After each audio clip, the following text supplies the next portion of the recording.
দ্বিতীয় যে বিষয়টা সেটা হলো এদেশের ডানপন্থীদেরকে ধারাবাহিকভাবে চাপিয়ে দেওয়া।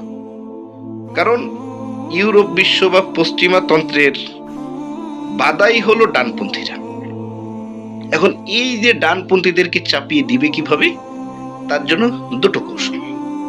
একটা হলো আপনার আমার চিন্তা ভাবনাকে কন্ট্রোল করা, দ্বিতীয়ত হলো এই ডানপন্থী শক্তিকে টুকরো টুকরো করে দেওয়া। স্পষ্ট, এবং এই দুটো আপনাকে বুঝতে হবে। এক নম্বর হলো আপনার আমার ব্রেনকে কন্ট্রোল করা। সেটা কেমন? আমরা যত তথ্য প্রযুক্তি দেখতেছি, ডিজিটালাইজ দেখতেছি, বিশ্বকে দেখতেছি, সব তো ইউরোপ বিশ্ব পরিচালনা করতেছি। সুতরাং তারা যেটাকে ঠিক বলবে সেটা নিশ্চয়ই ঠিক, তারা যেই পথ দেখাবে নিশ্চয়ই সেটা সঠিক পথ, উন্নত এবং মডেল পথ।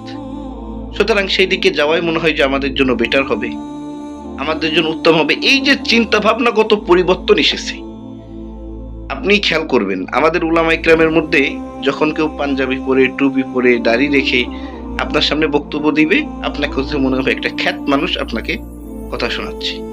কিন্তু একই ব্যক্তি যখন দাড়ি রেখে, টুপি মাথায় দিয়ে, কিন্তু একটা কোট পরে, একটা প্যান্ট শার্ট পরে, একটা টাই লাগিয়ে আপনার সামনে বক্তব্য দিবে, তখন আপনার কাছে মনে হবে একজন স্মার্ট মানুষ বক্তব্য দিচ্ছে। এই যে আপনার দৃষ্টিভঙ্গির পরিবর্তন, এটা নিঃসন্দেহে আপনার মাইন্ডকে কন্ট্রোল করা, এবং সেই কন্ট্রোল কারা করছে?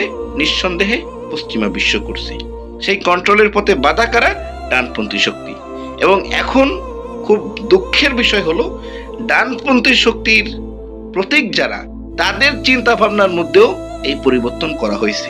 আমি জানি না এটা তারা তাদের থেকে কোনো এজেন্ট নিয়ে পরিবর্তিত হয়েছে, নাকি সুকৌশলে তাদেরকে পরিবর্তন করা হয়েছে, নাকি কোনো চাপ প্রয়োগ করা হয়েছে, এটা আমি জানি না, আই ডোন্ট নো। বাকি এটা জানি যে ডানপন্থীদের মধ্যে একটা বিশাল অংশের মধ্যে ইউরো কেন্দ্রিক যে চিন্তা ভাবনা, এটা ঢুকে গেছে। এই মডারেট, মডেল, আদর্শ, ইনসাফ, এই শব্দগুলো বারবার তাদের মুখ থেকে বের হচ্ছে, ইসলাম শব্দ তাদের মুখ থেকে আসতেছে না।